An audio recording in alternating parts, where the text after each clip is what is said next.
Welcome to our channel, where we unfold heartfelt stories that captivate and inspire. In today's tale, the most surprising moment happens toward the end, when our once cold millionaire, Garrett, finally shows a depth of emotion no one expected. What starts as a chilling contract to have my baby and I'll pay your debt transforms into something far more tender and genuine by the final pages. If you're curious how the story unfolds and how the unthinkable deal blossoms into a promise of real love, stay tuned and listen until the very last word. Don't miss a single twist in this journey of secret contracts, irresistible cravings, and a bond forged between two people who dared to hope for more. We invite you to subscribe to our channel so you won't miss out on future good stories that will tug at your heartstrings. Also, feel free to share your thoughts in the comment section below. Your personal insights mean the world to us, and we'd love to know where you've been listening from. Rain lashed against the London pavement outside a small, dimly lit pub nestled in Soho. Inside, the air smelled of stale whiskey, damp coats, and fried food that had long since lost its appeal. A cacophony of voices rose and fell in conversation, but tucked away at one corner of the bar sat Florence Flo Williams, exhausted, penniless, and wishing for a miracle. She was 34, her once vibrant brown hair pulled back into a messy bun, and she wore an old pea coat that had seen better days. In the ghostly glow of a flickering light overhead, Flo scanned the numbers on her phone, trying not to panic at the single most terrifying fact in her life. She owed a staggering £1.5 million to the kind of people who didn't appreciate late payments.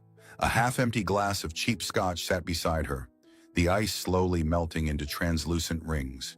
She swirled the liquid, gulping down another mouthful of heat that did little to quell her fears. If her father hadn't been so consumed by gambling, she wouldn't be in this mess. That familiar resentment churned in her gut, but she swallowed the feeling. After all, the debt was hers now, taken on to protect her younger brother and aging mother. There was no sense dwelling on the what-ifs. The only question remaining was how she would possibly raise that kind of money before the loan sharks came calling with threats more severe than phone calls and letters. Garrett Alden, on the opposite end of the bar, looked as out of place in that battered pub as an elegant swan in a muddy pond. Tall, with neatly styled dark hair and wearing a flawlessly tailored charcoal suit, he exuded an air of quiet authority that was impossible to ignore. Although only 38, Garrett had already made his mark as a venture capitalist known for risky yet lucrative deals. Tonight, however, he was not here to negotiate terms for a tech startup or a luxury real estate venture. He was here because he found himself adrift, disconnected from a life that should have brought satisfaction, but only offered emptiness. He noticed Flo first because she was muttering to herself, scrawling on a crumpled napkin, her expression torn between sarcastic amusement and abject despair. A wave of curiosity flickered behind his calm, watchful eyes. Garrett disliked needless chatter and rarely indulged in spontaneous conversation. Yet something about this woman's predicament, evident in every frustrated tilt of her head, caught him off guard. Perhaps it was the raw honesty of her expression, or the lonely way she downed scotch as if it might be her last real comfort. Flo glanced over her shoulder and locked eyes with him, one corner of her mouth lifted in a wry smile. He raised his tumbler of whiskey, a silent, mutual acknowledgement that the world outside their shared moment was cold, unfair, and unyielding. She let out a hollow laugh.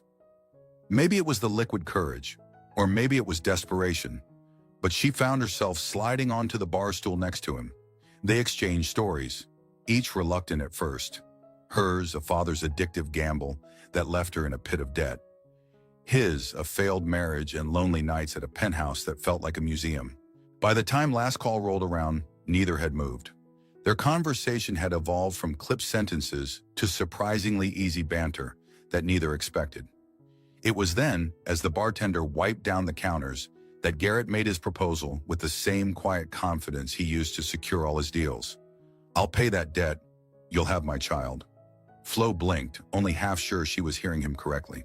The scotch still coursed through her veins, blurring every boundary between foolishness and possibility. Without so much as a second thought, she murmured, "Tell me more."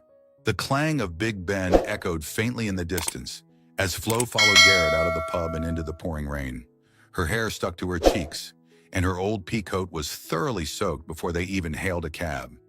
She couldn't stop replaying his startling proposition in her mind.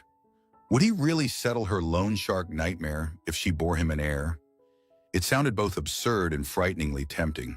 The next morning, however, brought sobriety and a soul-squeezing anxiety she couldn't ignore. She was awake at dawn, staring at the scrawled phone number Garrett had left on a hotel notepad. That phone number was more than just digits. It was a possible escape from financial ruin, from that suffocating fear that lingered every time her doorbell rang. Yet it also led her straight into the unknown. What kind of man offers money for a child? And what kind of woman agrees? Still, desperation trumped dignity when Flo walked home to find men in dark suits hovering near her apartment building. The landlord looked at her with a mix of pity and alarm, telling her in hushed tones that they'd been asking questions. The men were gone now, but it was clear they weren't going to vanish for good. Her heart pounded as she stuffed a few essentials into a tattered duffel bag. She wasn't just running for her life. She was running for her mother's and her brother's as well. With shaky hands, Flo dialed the number. Garrett answered on the first ring. His voice carried that same quiet calm, but there was a steely edge she recognized as the voice of a man used to negotiating from a position of power. "Meet me at Alden Tower in Mayfair," he said, naming an address Flo had only heard in tabloids, where luxury apartments sold for astronomical sums. She arrived that afternoon, heart hammering like she was walking into a dragon's lair. Yet the dragon who greeted her wore another finely tailored suit and had the courtesy to offer her tea in a pristine living area that overlooked the entire city. Sunlight streamed through floor-to-ceiling windows, highlighting an interior so sleek and immaculate that it almost felt sterile. He had a contract ready, of course. In crisp, formal language, it laid out terms. He'd settle one, swapper, £5 million of debt for her. In return, she would carry his child, and once the child was born, she'd receive an additional sum as a security net. Flo read every line, her stomach churning. She noticed how he'd slotted in phrases like no emotional entanglement, strict confidentiality, and postnatal arrangement. It felt wrong, clinical, as though they were discussing the purchase of a property or the acquisition of shares in a major corporation. Yet the memory of those looming men outside her building crushed any lingering sense of pride. Looking up at Garrett, she found his gaze opaque, as if he was screening every flicker of doubt on her face. "I want an heir," he said at last, his tone betraying no emotion. "No complications." Flo swallowed, recalling her father's desperate eyes when he lost the last chunk of borrowed money at the tables. She remembered the threats from the loan sharks, the phone calls that made her mother tremble. Summoning a shaky breath, she signed her name on that dotted line, her signature bridging the space between ruin and a chance at life. But as she placed the pen down, Flo felt an electric current of fear and possibility surge through her. She glanced up. Garrett's voice was smooth but forceful. "You'll move in with me. I want to ensure you're safe until the child is born." The debt wasn't just an abstract concept anymore. It was effectively gone. She had agreed to bring new life into the world in return. The magnitude of it all was dizzying, and in that critical moment, she couldn't foresee how the arrangement would test everything she thought she knew about heartbreak and hope. Flo arrived at Alden Tower a week later, her old duffel bag clutched tightly in her hand. The sleek black floors gleamed under powerful recessed lights, making her feel as though she were stepping onto the stage of a grand production. Every piece of furniture, modern, minimalist, and impeccably polished, looked as if it had never been touched. Large windows offered a panoramic view of London's skyline, and the hush in the penthouse was so absolute that her own breath sounded uncomfortably loud. She couldn't imagine living here. Even the air seemed cleaner, purified by some expensive system humming quietly in the background. Garrett greeted her at the door with a curt nod, his expression cool. He didn't waste time on small talk. Instead, he guided her to a spacious guest room stocked with all the essentials she might need, from a queen-sized bed made of luxury linens to an array of high-end toiletries. It was a far cry from her cramped apartment. Yet despite the extravagance, the atmosphere lacked warmth. There were no personal photos, no stray books or cozy blankets thrown across chairs. It felt more like a corporate suite than a home. Flo suspected that was exactly how Garrett wanted it. Still, she couldn't ignore the gnawing anxiety roiling in her stomach. She was about to start a life where each day underscored that she was here to provide one service: have his child. It wasn't a normal marriage. They'd never said "I do." It wasn't exactly surrogacy either, because the contract hadn't involved a clinic or a doctor for the conception. Just one unforgettable, intimate night. With every hour that passed, she couldn't help questioning, was she truly ready for this? On her second day in the penthouse, Flo tested the waters by cooking. Her plan was simple: break through Garrett's frosty demeanor with the universal language of food. After all, she was a freelance writer who specialized in culinary pieces for small magazines. She knew her way around a kitchen, though the penthouse's kitchen looked more like a showroom than a place where real meals were prepared. Stainless steel appliances gleamed under warm lights, and the marble countertops were pristine. She set about making pasta with pesto sauce, adding a hint of lemon zest for extra brightness. The aroma soon filled the chilly penthouse, swirling around the living area like a warm invitation. Garrett, who had been hunched over a laptop on the couch, looked up and arched an eyebrow. His features revealed nothing, but Flo saw how he inhaled slightly deeper, as though the scent interested him. Carefully, she plated the dish, garnished it with fresh basil, and brought it to the sleek dining table. "Dinner," she announced in a tone that tried for casual but wavered with nerves. "I thought maybe we could share a meal." Garrett closed his laptop and approached the table, glancing at the plate as if it were a curiosity. As he took a measured bite, Flo held her breath. Finally, a subtle nod. "It's good." 2 words, nothing more. But in that slight upturn at the corner of his lips, she caught a fleeting warmth, almost like a faint crack in his icy exterior. Encouraged, Flo ventured a small smile. If she could get him to accept her presence beyond a contract, maybe they could endure the months ahead without feeling like strangers bound by paperwork. Days melted into weeks, and an odd routine settled around them. Garrett left early for his investment firm, returning late with the air of a man who had spent the day managing colossal deals. Flo, in turn, pitched her freelance articles via email, tested new recipes, and occasionally wandered through the cavernous penthouse, searching for a hint of the person behind Garrett's stoic facade. While he never explicitly forbade her from exploring, the emptiness of the space only amplified her sense of isolation. She found no childhood photos, no souvenirs from trips, not even a scribbled note from an old friend. The man lived like a ghost in a lavish shell.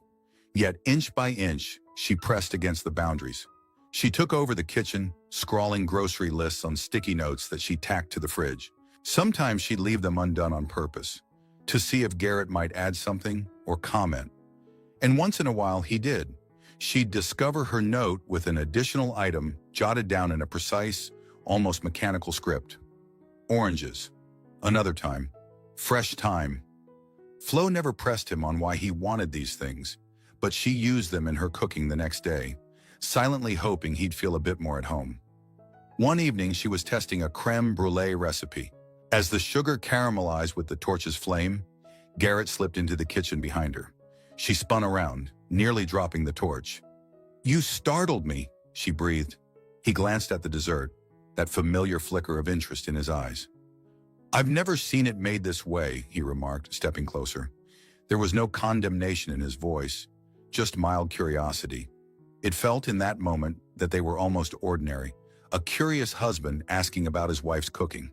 They sat down to try it together, each taking spoonfuls of the silky custard that cracked under a thin, caramelized shell. While Garrett's feedback was limited to a terse, sweet, but balanced, Flo saw the quiet enjoyment in the way he savored each bite. A small victory, she thought. Soon afterward, she caught him researching sweet wines that paired with dessert. It was a subtle but definite shift.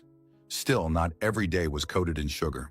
Flo often heard him on the phone, discussing her in clinical terms. "She has a medical appointment tomorrow," or "make sure the finance office handles the remainder of her family's housing costs." Each time, that stark reminder of the contract stung. She was here on borrowed intimacy, her entire life tethered to a sum of money that might buy her freedom, but could also shatter her heart if she wasn't careful. It didn't help that her body was changing. The first signs of pregnancy appeared: morning nausea, a heightened sense of smell, and mood swings that caught her off guard. Some days she wept inconsolably for no reason. Other days, she paced the living room, anxious and uncertain. Garrett, initially flustered by these emotional fluctuations, began placing soothing ginger tea in front of her without a word. Although it was never couched in gentle endearments, he'd just leave the cup on a table near her. Flo recognized the gesture as his way of saying, "I notice you. I care," in my own awkward manner. Slowly, the lines between transaction and tenderness blurred. Their nights were no longer about fulfilling a contractual clause.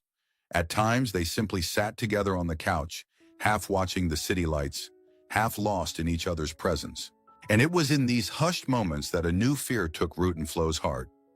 What if she genuinely fell for this man who insisted on compartmentalizing every relationship into neatly defined terms? At the close of her second month in the penthouse, Flo woke up to a sudden, powerful urge to eat something bizarre. Sausage with mustard, doused in chili sauce all at once. It was 2 a.m. The world outside was shrouded in an icy drizzle, and the city lights blinked like sleepy sentinels. She slipped out of bed, her footsteps echoing through the silent corridors until she reached the living room, where she found Garrett hunched over his laptop. He glanced up, brow furrowed. "You should be resting," he said, voice low with concern. Flo pressed a hand to her stomach. "Don't suppose you have any sausage with mustard lying around?" She half joked, though desperation tinged her tone. A flicker of confusion crossed his features, followed by realization. He nodded slowly, rose, and slipped on his coat. Before Flo could protest, he was out the door. She heard the soft click as the elevator arrived. A mix of guilt and gratitude washed over her. She hadn't really expected him to go. Perhaps she just needed to voice her strange cravings aloud.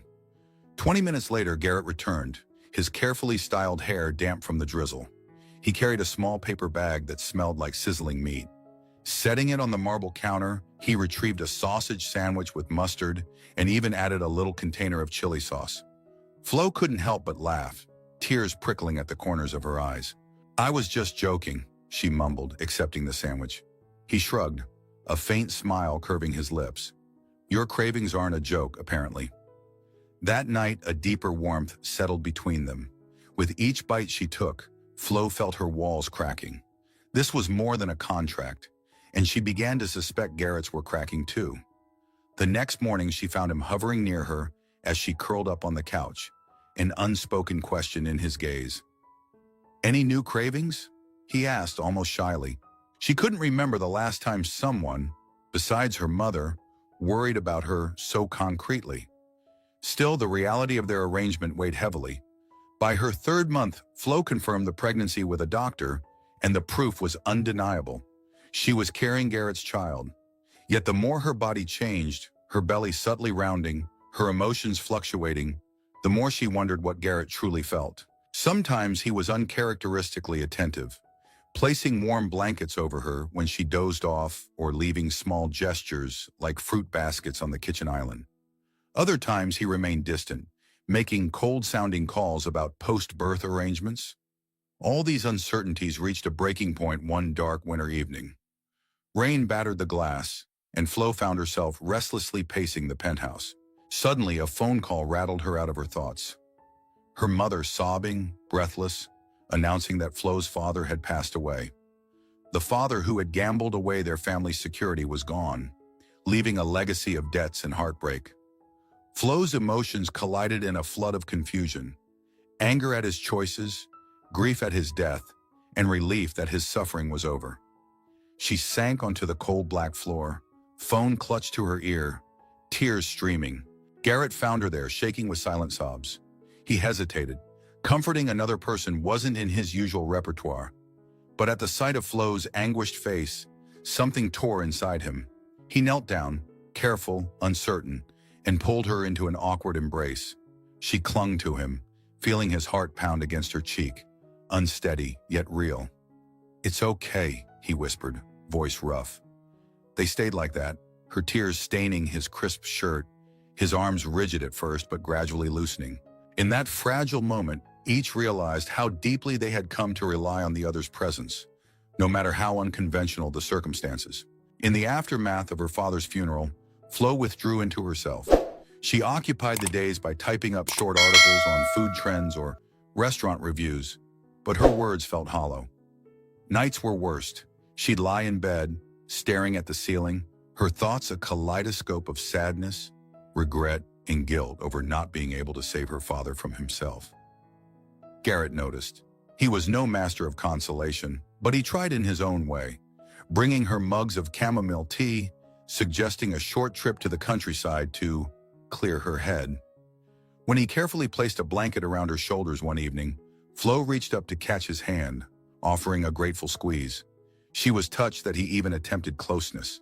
Over the next few weeks, the tension between them began to evolve into something more tangible, an undercurrent of tentative affection that neither dared name. It wasn't purely physical.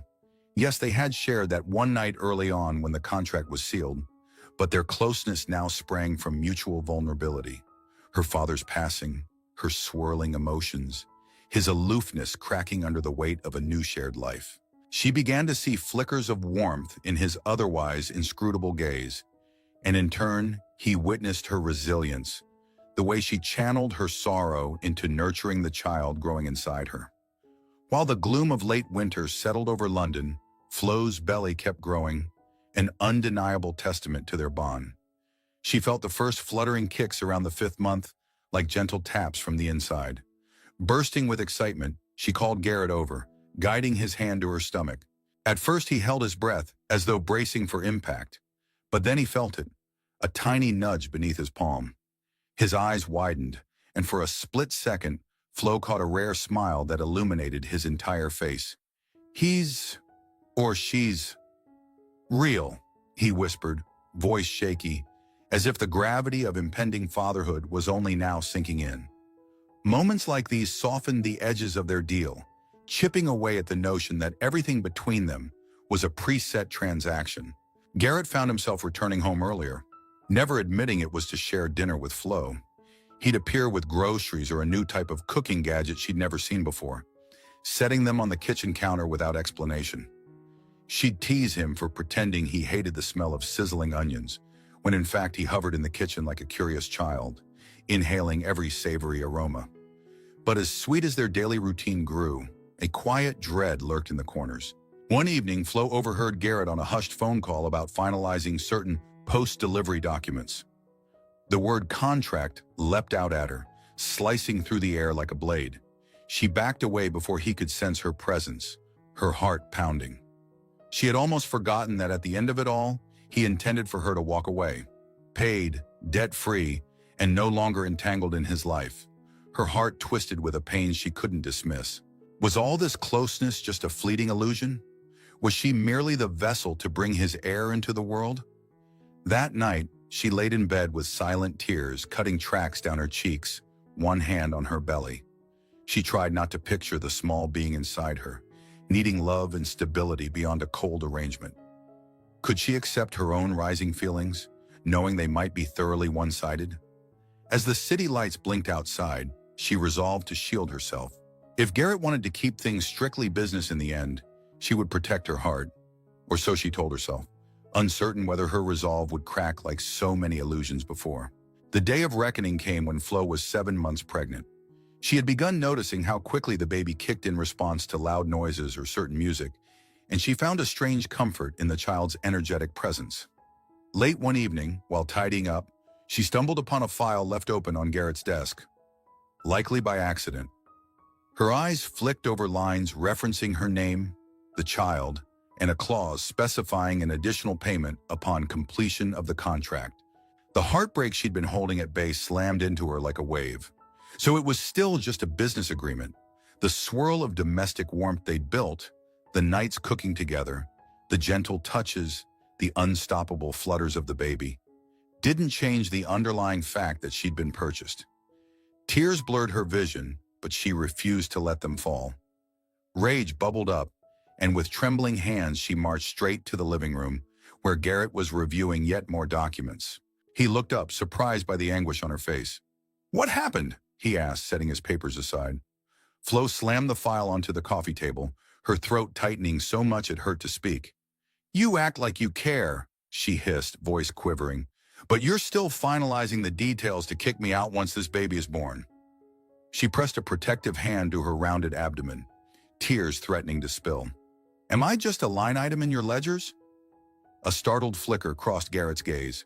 He opened his mouth, but words didn't come quickly enough. The silence only fueled Flo's pain.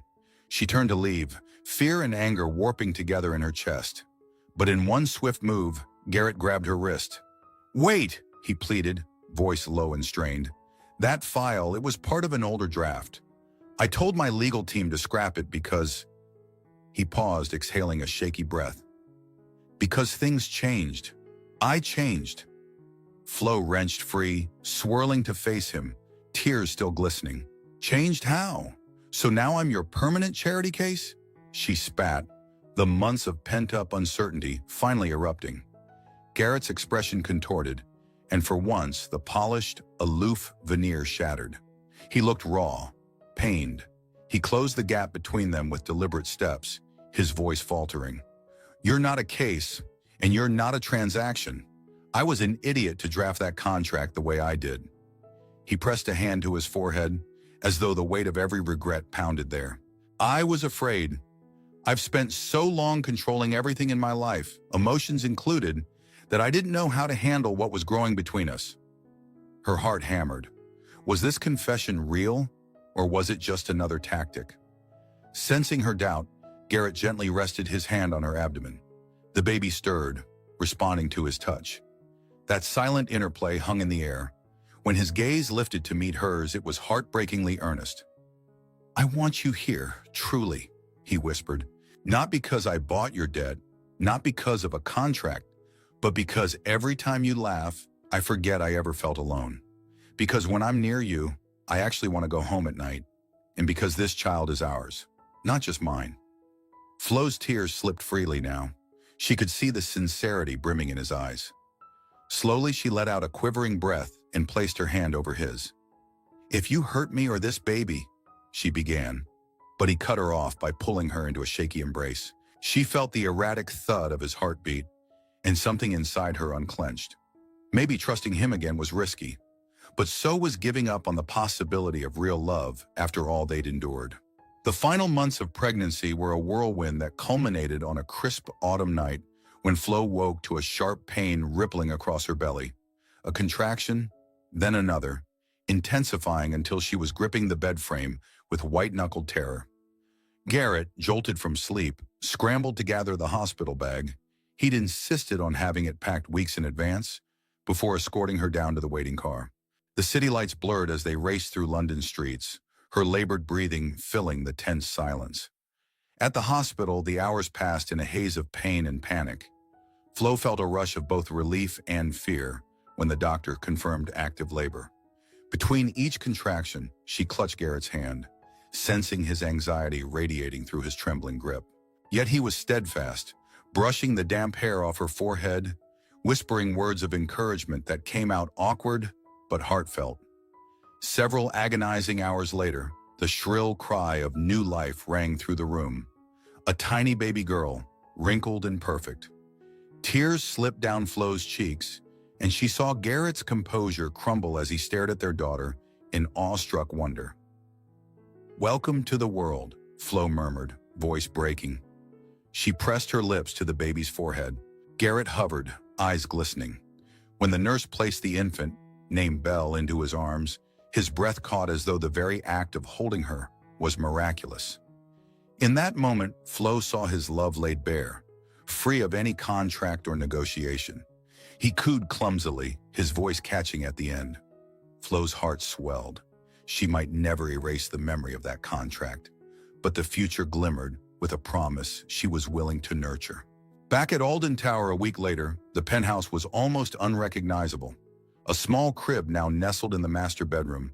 Stuffed animals lined the once imposing shelves, and pastel blankets draped across chairs. The sweet odor of baby powder and the faint, continuous hum of a lullaby machine replaced the sterile hush that once dominated the space.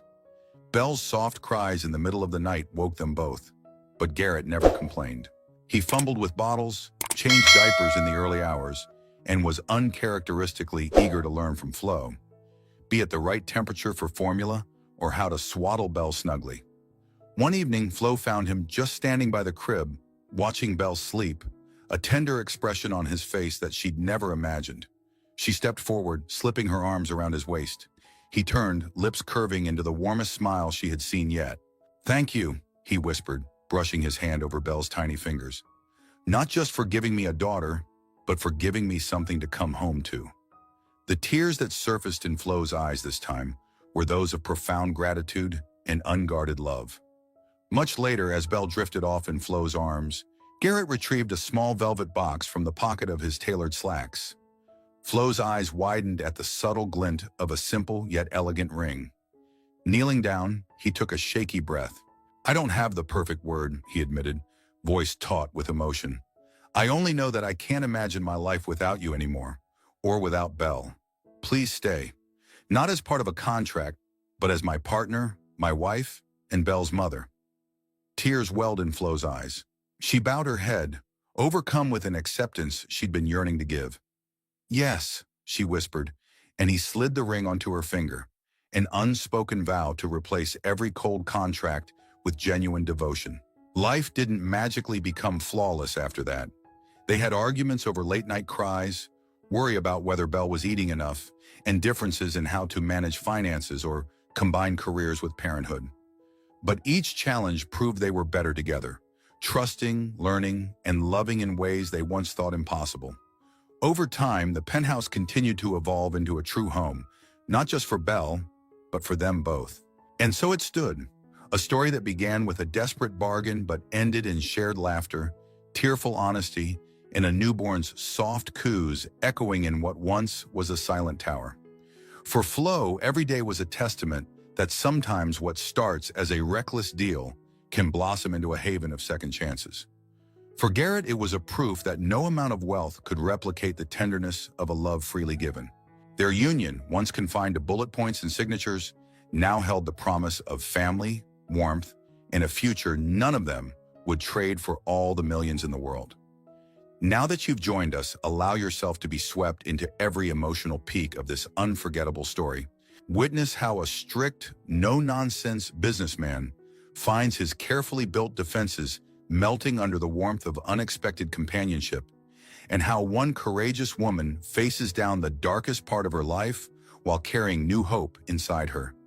Along the way, you'll see how cooking, laughter, and even a humble sausage sandwich can spark light in the coldest corners of a luxury penthouse.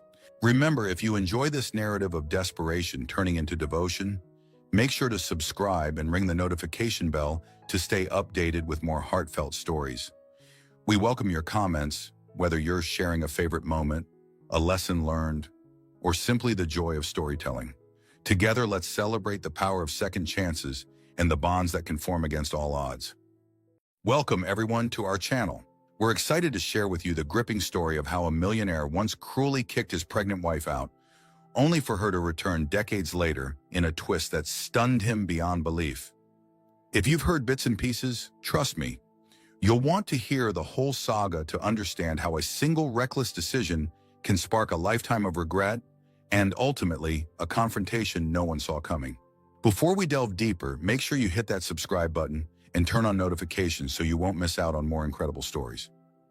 We love hearing from you, so don't hesitate to drop your thoughts in the comments section.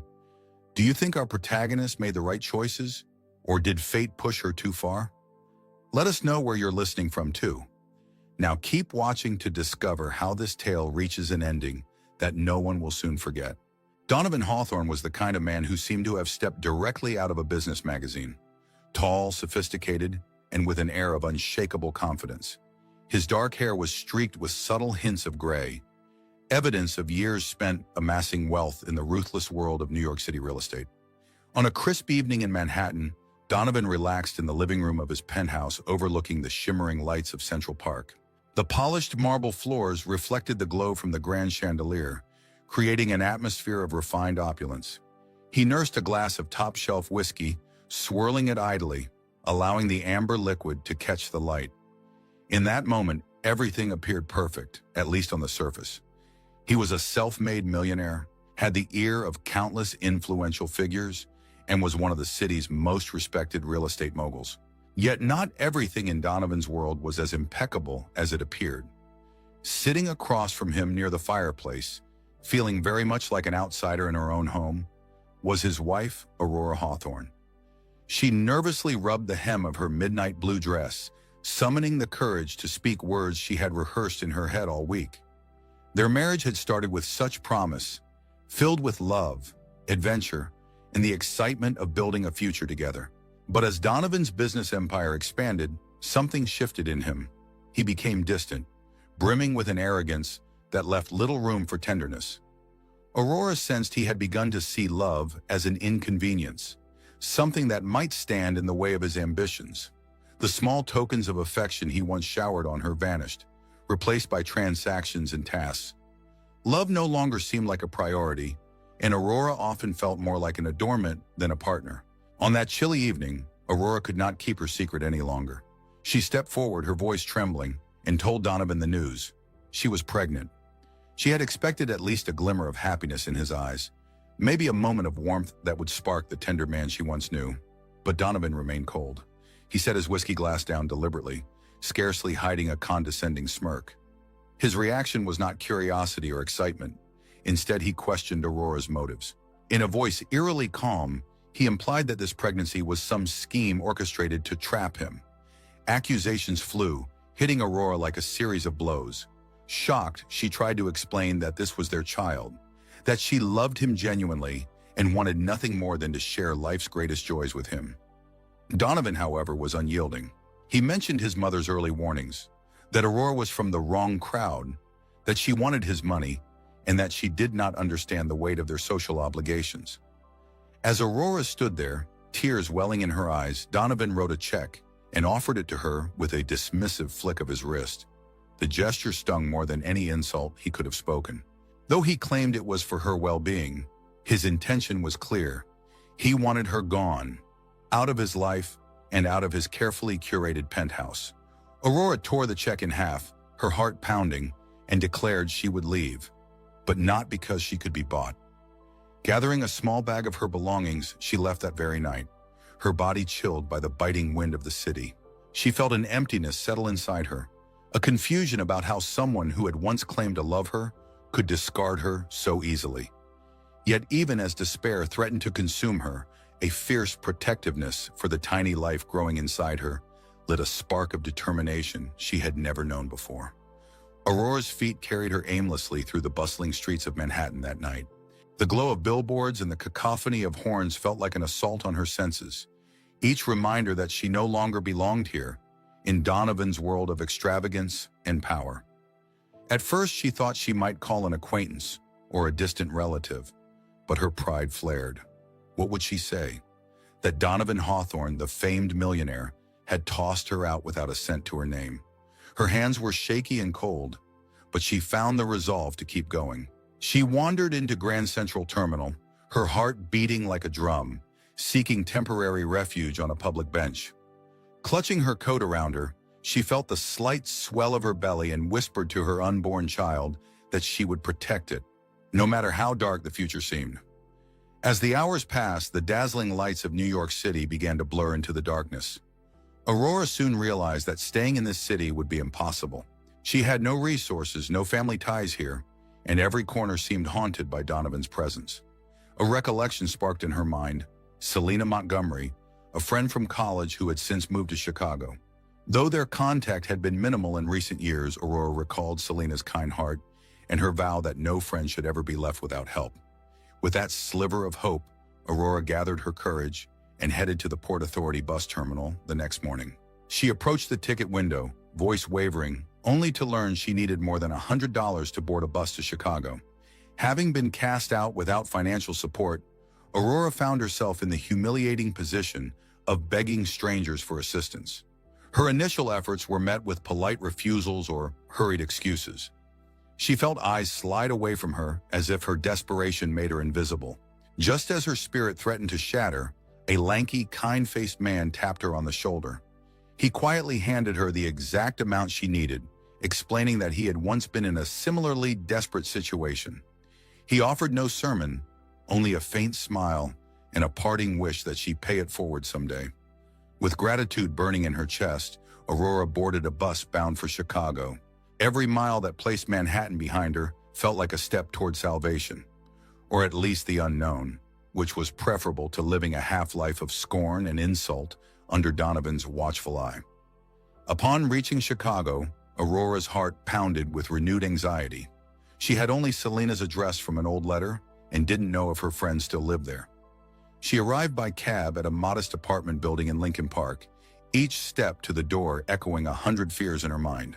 When the door finally opened, Selena's wide, surprised gaze softened into empathy. Aurora tried to speak, but only managed to utter a tearful explanation of how she had nowhere else to go.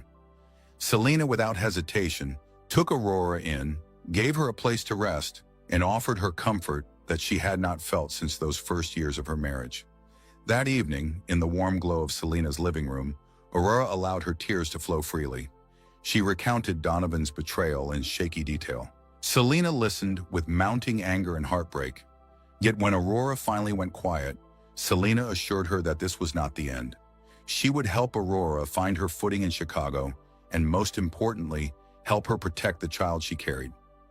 In that moment of shared sisterhood, Aurora felt hope sparking anew. Life in Chicago proved daunting at first. Selena lived in a cramped but cozy two-bedroom apartment that smelled of brewed coffee and citrusy cleaning supplies. The modest living conditions were a stark contrast to the marble floors and panoramic views Aurora had grown accustomed to in Donovan's penthouse. Yet despite the downgrade in luxury, Aurora felt an unexpected wave of relief. Here she was free from judgmental glares or whispered gossip. She had the genuine warmth of a friend who believed in her, and importantly, she had space to plan a future for her unborn child. With Selena's unwavering support, Aurora began job hunting in the city. Each morning she rose early, determined to do whatever it took. She printed a stack of resumes and slipped them into a scuffed folder. The rejections came fast. Most employers wanted someone with experience in Chicago or a reference from a local business, and Aurora had neither. Still, her determination refused to waver. The desire to provide for her child fueled her steps. She pressed on, entering cafes, diners, and shops, handing out her resume wherever she could. Eventually, her persistence paid off at a small, unpretentious diner in River North. The owner, a stern but fair woman named Margaret, took one look at Aurora's earnest expression and decided to give her a shot.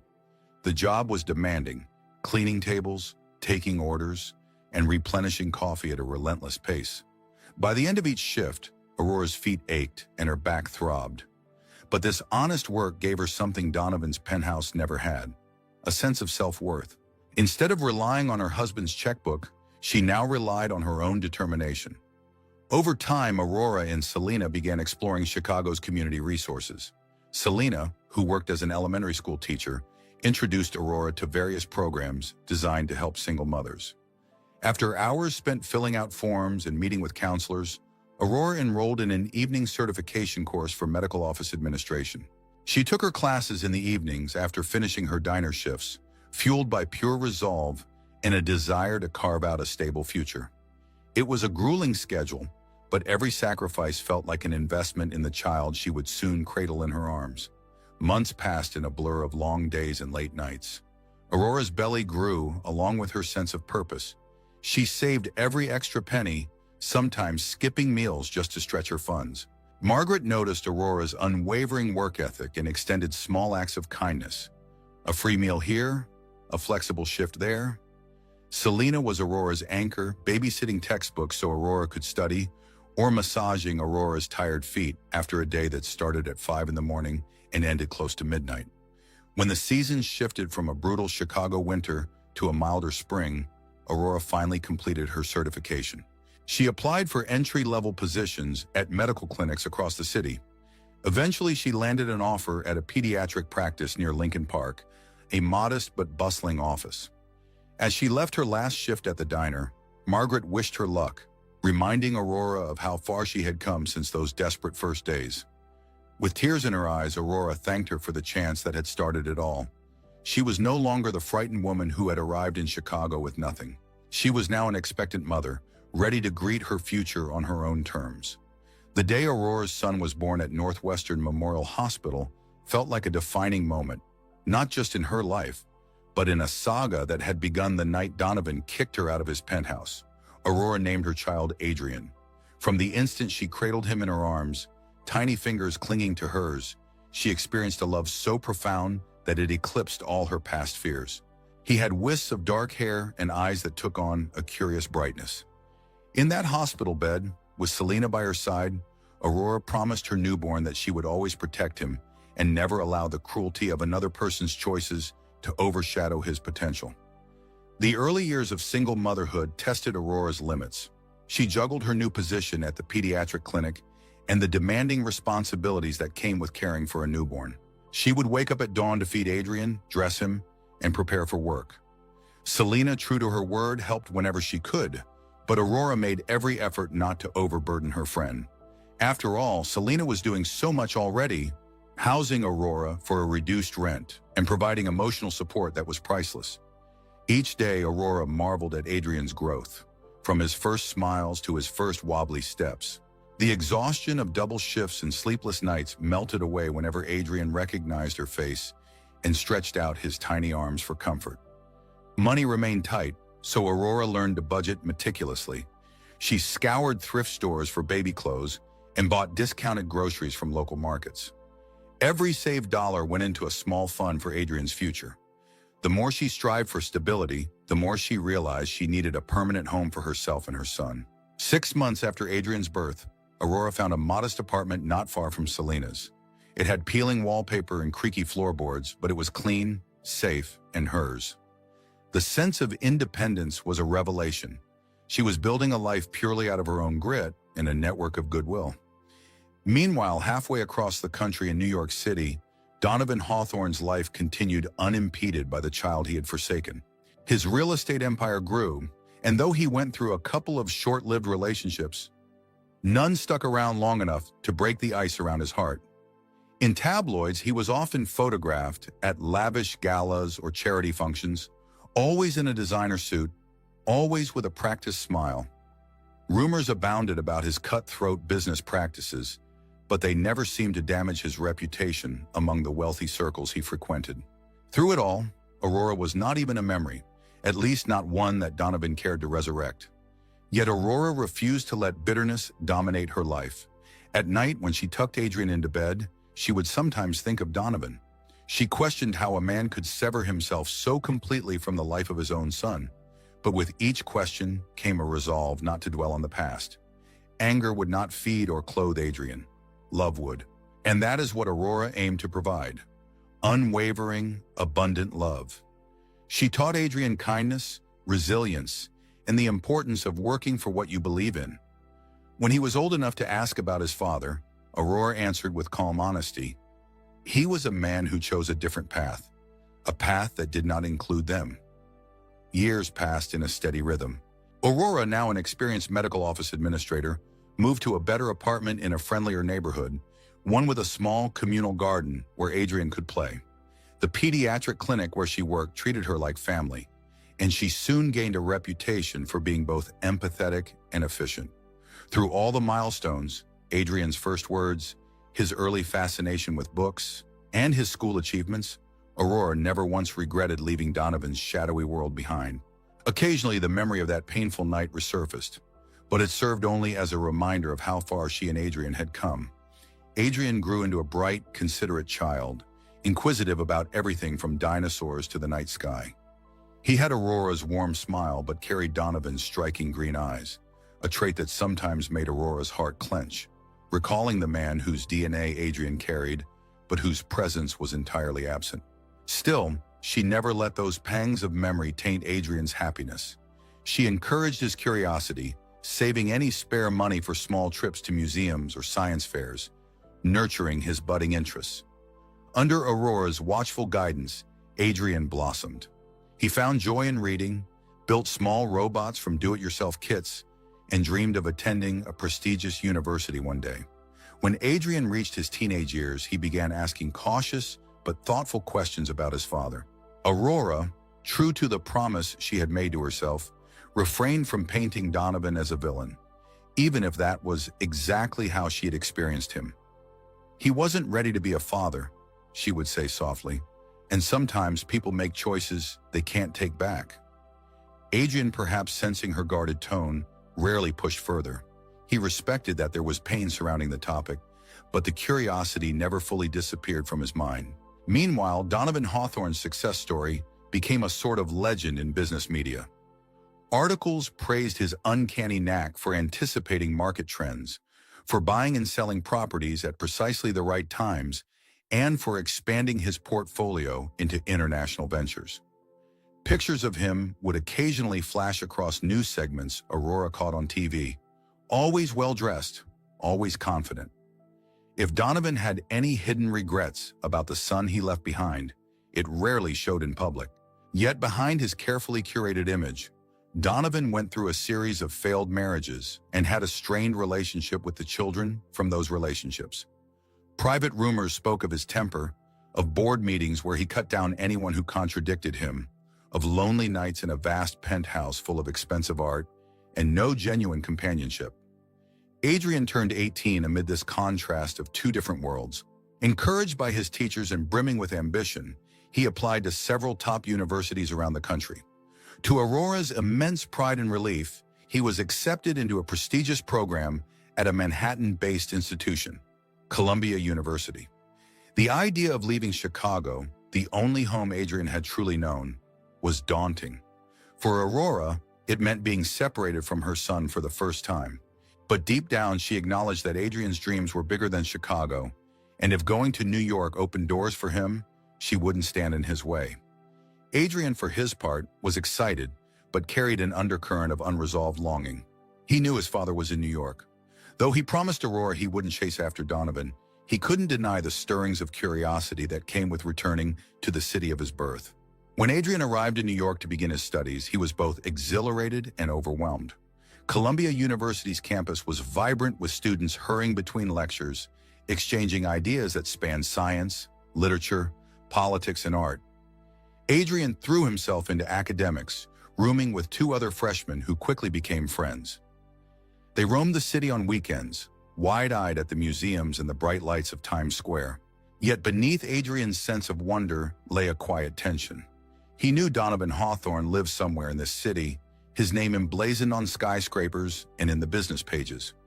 Adrian remembered glimpsing the man in newspapers or online articles, looking every inch the polished tycoon he was rumored to be. It happened almost by accident one afternoon.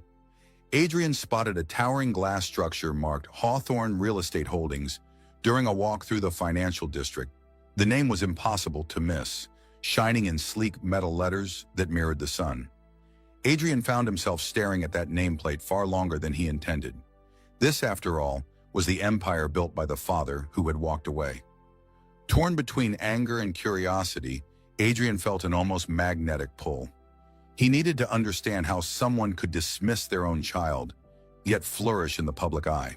His rational mind warned him that forging a relationship with Donovan might be fruitless, even damaging. But the yearning for answers, some acknowledgement of his existence, was stronger. That evening, he called Aurora. He had kept his promise to check in regularly, but he had not revealed how thoroughly Donovan occupied his thoughts since setting foot in New York. "How are classes?" Aurora asked, her tone as warm and steady as ever. Adrian gave the usual updates: his biology lectures, the new friends he'd made, the local pizza joint he discovered. Something in his voice must have changed, or perhaps a mother's intuition sensed his restlessness. "Is everything all right?" she pressed gently. Adrian paused, deciding whether to unburden himself about seeing the building that bore his father's name. He chose to keep it to himself, not wishing to stir up old pain. Instead, he told Aurora that he missed her and made promises to come home for the holidays. Aurora, though sounding a bit uncertain, wished him well and reminded him that she was always a phone call away. Days turned into weeks. Adrian's internal struggle intensified. He would pass by Hawthorne Real Estate Holdings occasionally, always feeling that tightening in his chest. The question echoed in his mind. Did Donovan ever think about Aurora or Adrian himself? Did he even remember that somewhere out there was a son he had never met? Or was it all just a distant, buried mistake? Fueled by an impulsive desire for closure, Adrian made a bold decision. He dressed in his neatest shirt, combed his hair carefully, and took the subway down to the financial district. Standing in the vast lobby of the Hawthorne building, bustling with well-dressed professionals, Adrian felt small, yet determined. Approaching the reception desk, he swallowed hard and informed the puzzled receptionist he wanted to see Donovan Hawthorne. When asked for his name and appointment details, he spoke with a firm voice. "I'm Adrian Carter. I'm his son." It was the first time he had uttered those words in public, and the gravity of them shook him to his core. The tension in the elevator was palpable as Adrian stood next to a stern-faced security officer. The ride felt interminable, the hush broken only by the hum of machinery and the faint ding announcing each passing floor. Finally, the doors opened onto an opulent executive suite, polished floors gleaming beneath the overhead lights. A vast window spanned the far wall, overlooking the Manhattan skyline. And there, seated behind a sleek mahogany desk, was Donovan Hawthorne. Adrian felt an unexpected tightness in his throat upon seeing his father in person for the first time. Donovan's hair had a dusting of gray, and faint creases showed at the corners of his eyes, evidence of stress or simply the march of time. He looked up from his laptop with a measured coolness, a carefully studied mask that gave nothing away. "Yes?" Donovan's voice was steady, neither harsh nor welcoming. "Who are you?" Adrian's heart pounded, but he forced himself to speak. "My name is Adrian Carter," he said evenly, his voice echoing through the sleek office. "I'm your son." A brief flicker passed across Donovan's face, surprise maybe, or disbelief. But just as quickly, his expression returned to a stoic calm. With a cool, detached tone, Donovan replied, "I don't have a son." Emotion surged within Adrian, but anger buoyed him, giving him the strength to meet Donovan's gaze. In that moment, years of pent-up frustration found voice. "You left my mother when she was pregnant with me," he said, keeping his words clipped to maintain composure. "You threw her out with nothing. We've struggled for years, all the while you've lived in luxury. Maybe you tried to forget me, but I'm real, and I'm standing right here." Donovan stood up, his height imposing. Faint lines of tension appeared around his mouth. The quiet in the office turned suffocating. Finally, Donovan exhaled. "Aurora," he murmured, the name resonating in the hush. For a moment, Adrian thought he saw regret in his father's eyes, but it was gone just as swiftly, replaced by a colder veneer. "She never reached out, never asked for anything." Adrian let out a short, bitter laugh. "Why would she? You made it clear you wanted nothing to do with her, or with me."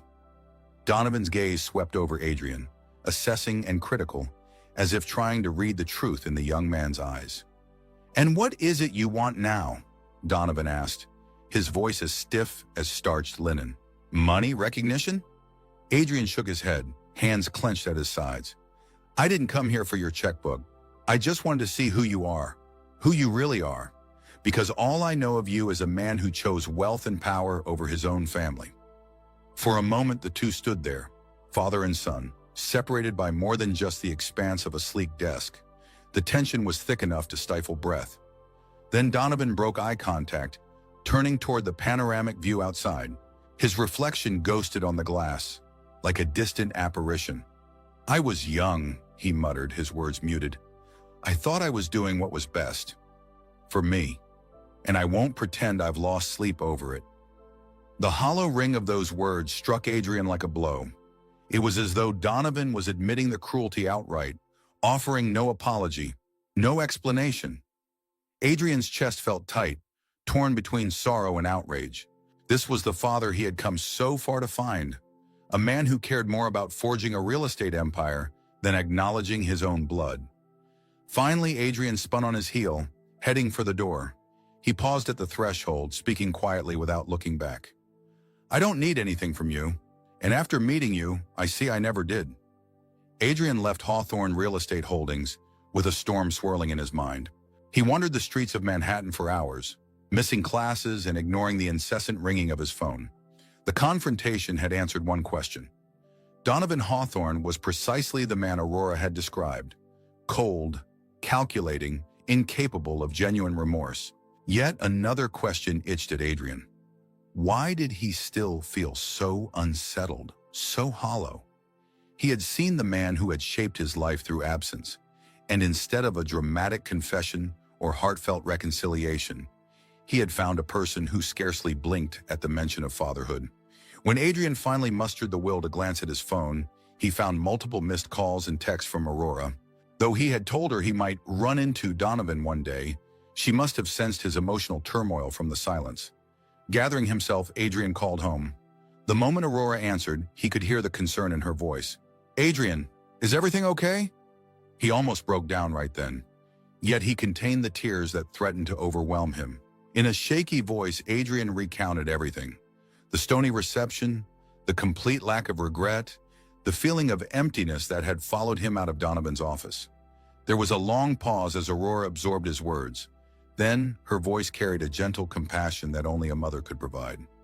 She explained that for years, she had wondered if Donovan cared at all, if he ever let regret creep into his life. But every sign from his indifference to his success confirmed that he had chosen a path that demanded he bury any sentiment or regret.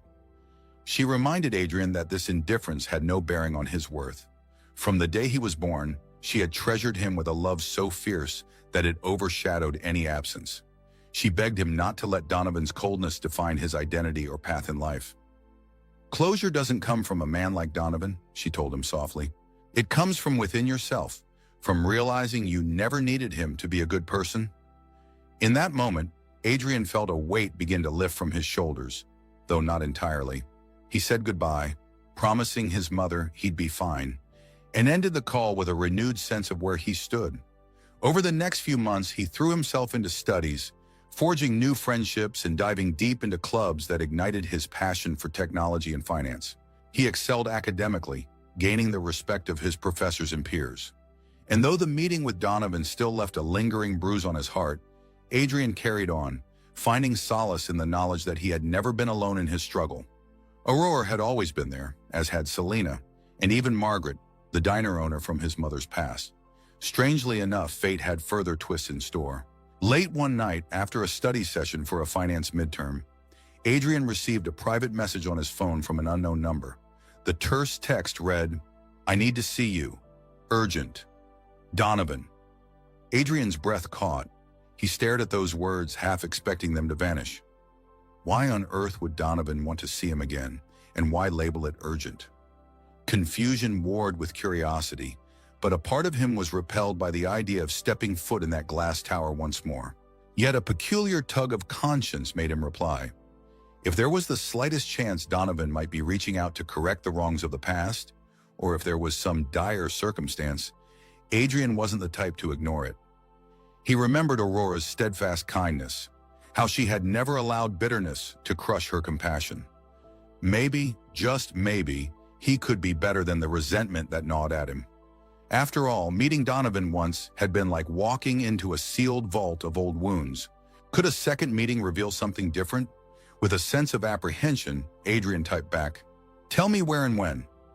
Now that you've glimpsed the tension building between our separated lovers, get ready for the final showdown that will truly redefine their lives. Imagine facing the person who discarded you and revealing that their own child has grown stronger without them. This is exactly where our story is headed, leading to a moment where pride and resentment clash under the weight of past decisions. Stay tuned to see how every loose end ties together and what shocking revelation finally forces our millionaire to face the consequences of his long-buried choices. Don't forget to like this video and subscribe to our channel to support us, ensuring you'll be the first to hear more enthralling stories just like this. Share your personal opinions in the comments and let us know where you're listening from. Your voice matters to us. Brace yourselves because the best part of this journey is just around the corner.